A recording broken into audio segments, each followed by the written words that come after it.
একটা সাধারণ হিন্দু শ্রমিক রাতের অন্ধকারে উন্মত্ত জনতা তাকে টেনে নিয়ে যায়, মারধর করে হত্যা করে, তারপর লাশ গাছে ঝুলিয়ে আগুন দিয়ে পুড়িয়ে ফেলে হাজার হাজার মানুষের সামনে। কেন এই নৃশংসতা? কি ছিল তার অপরাধ? আজ আসল ঘটনা আপনাদের সামনে তুলে ধরব। শেষের ঘটনা শোনার পর আপনি অবাক হয়ে যাবেন।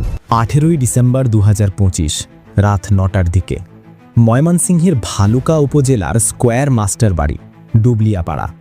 দীপু চন্দ্র দাস প্রায় 30 বছরের এক হিন্দু যুবক। স্থানীয় পায়োনিয়ার গার্মেন্টস ফ্যাক্টরিতে শ্রমিকের কাজ করতেন, ভাড়া বাড়িতে থাকতেন। হঠাৎ ধর্ম অবমাননার অভিযোগ।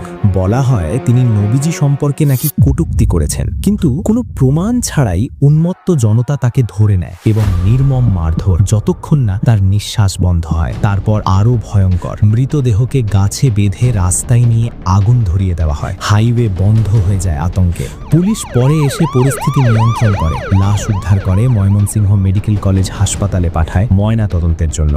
এখনো কোনো গ্রেপ্তার নেই। এই নৃশংসতা ঘটেছে শরীফ ওসমান হাদির মৃত্যুর পর দেশ জুড়ে অশান্তির মধ্যে, যেখানে সংখ্যালঘু হিন্দু সম্প্রদায়ের উপর হামলা বেড়েছে।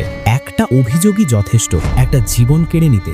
ধরে নিলাম সে অন্যায় করেছে, সে নবীর বিরুদ্ধে কটূক্তি করেছে, কিন্তু সেটা দেখার দায়িত্ব তো আইনের। এটা কি নতুন বাংলাদেশের ছবি? দেশে কি কোনো আইন নেই? ভাবুন এবং ন্যায়ের দাবি তুলুন। ধন্যবাদ।